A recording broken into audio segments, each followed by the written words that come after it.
Halo teman-teman, kali ini saya ingin mengunboxing mangkok cantik yang sedang tren kekinian. Sembari saya buka, saya ingin bercerita.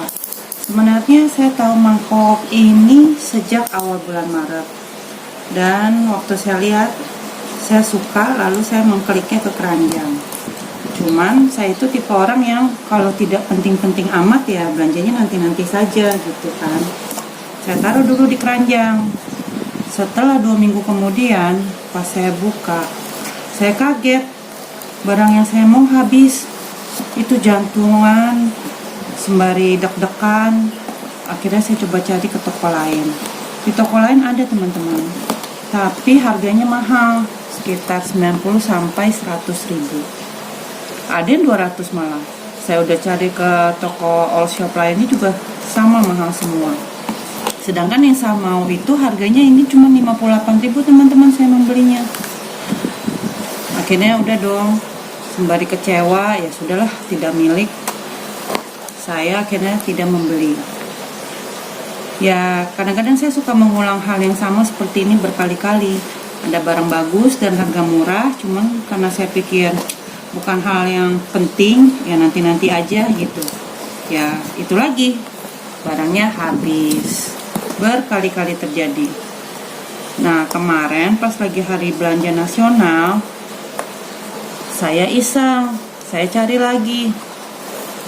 Ketemulah ada satu toko yang jualnya 78.000. Saya cek tokonya, saya bilang barangnya ready, bisa pilih motif. Dan sellernya bilang, ini pre-order ya, sekitar seminggu lagi barangnya baru ada. Jadi ibu tidak usah payment dulu, nanti saja seminggu lagi baru payment. Oke dong. Saya pikir ya sudahlah, yang penting saya udah dapat harga 78. Oke deh, saya senang gitu kan ya dapat. Setelah saya selesai chatting dengan seller tersebut, saya iseng lagi membuka toko yang dulu pernah saya masukkan keranjang barangnya. Saya cari-cari histori, saya chatting dengan toko itu, dan pas saya klik ternyata barangnya ada. Wah itu udah nggak pakai tunda-tunda lagi, langsung saya klik semuanya. Ada 4 motif, tapi saya cuma pilih 3 saja. Kembali lagi, jangan terlalu gelap mata, harus bisa rem-rem lah. Ini aja udah habis berapa ya.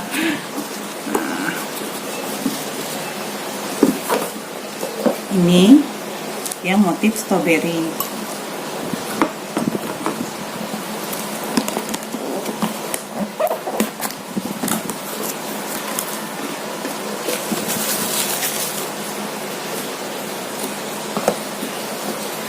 Ini kesukaan saya, motif flamingo.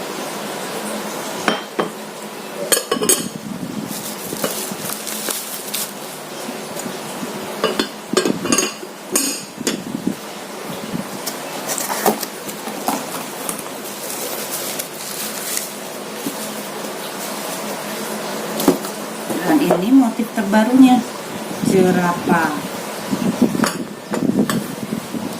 Tutup kacanya seperti ini ya teman-teman, transparan. Ini bahannya keramik gitu. Oke sih, tebal sih bahannya. Dan diameternya ini sekitar 14-15 cm. Bentar saya ambil garis.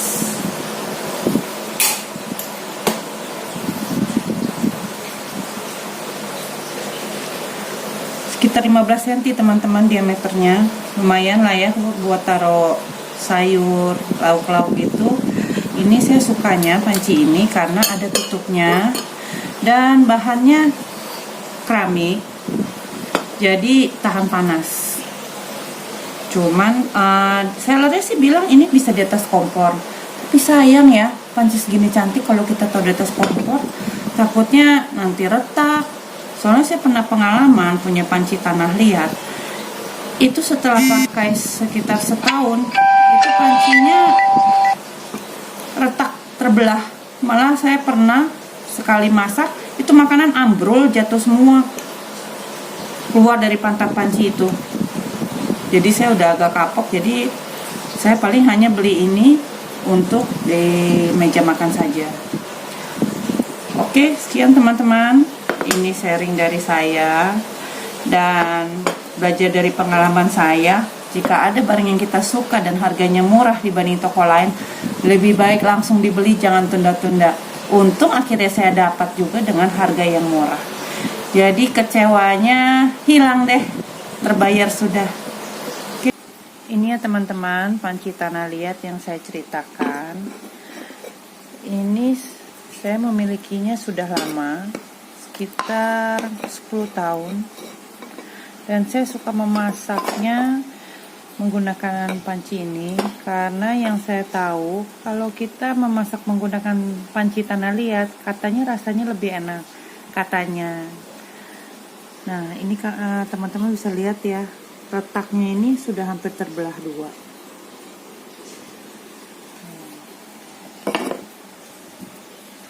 Tuh tembus ya. Jadi saya masih menggunakan karena dia cairannya belum ada yang keluar meskipun retak, jadi saya masih ya dipakai aja terus lah, seperti buat naruh sayur tapi saya sudah tidak memanaskan di atas kompor karena saya takut pas saya manasin di atas kompor dia langsung terbelah gitu. Jadi saya sekarang hanya menggunakannya sebagai wadah menaruh sayur yang baru matang, itu aja. Dan kalau memanaskannya saya taruh di dalam dandang buat mencegah supaya tidak langsung bersentuhan dengan api, jadi lebih awet. Ini tebal ya teman-teman bahannya. Nah,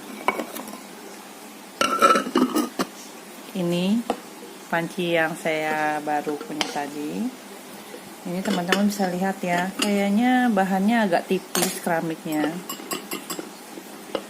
Jadi saya menyarankan kalau boleh jangan digunakan untuk memasak di atas kompor, karena saya takutnya dia tidak sekuat panci tanah liat, lebih riskan, lebih mudah untuk retak. Tapi jika teman-teman ingin mencobanya ya tidak masalah.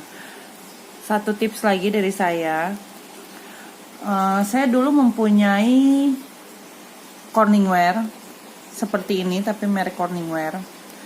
Itu warisan dari orang tua. Waktu itu saya belum memahami betul soal panci karena usia juga masih muda ya. Jadi saya menaruh sayur di kulkas, lalu setelah besokan paginya saya langsung mengeluarkan dari kulkas keadaan dingin dan memanaskannya langsung di atas kompor. Dan tidak pakai lama-lama teman-teman, itu pancinya terbelah dua. Jadi ya rasanya ya sakit banget. Soalnya itu pancinya mahal, ukuran lebih kecil dari ini aja. Ini kan ukuran diameter 15 cm ya. Itu ukurannya kecil, mungkin sekitar diameter 10. Itu harganya tuh zaman dulu itu udah 200-300 ribu. Nggak tahu kalau sekarang. Jadi sejak itu saya hati-hati sekali dalam memakai barang-barang keramik yang seperti itu. Jadi saya tidak mau langsung memanaskannya di atas api. Jadi saya tunggu suhu ruang dulu. Tapi kalau untuk bahan seperti ini saya tidak akan menaruhnya di atas api. Meskipun ini saya belinya murah, hanya 58.000 ya. Tapi sayang kan, karena kita suka. Jadi ya kita rawat aja supaya awet, jangan sampai pecah. Itu tips dan saran dari saya teman-teman. Semoga bermanfaat ya. Tolong like dan subscribe. Terima kasih.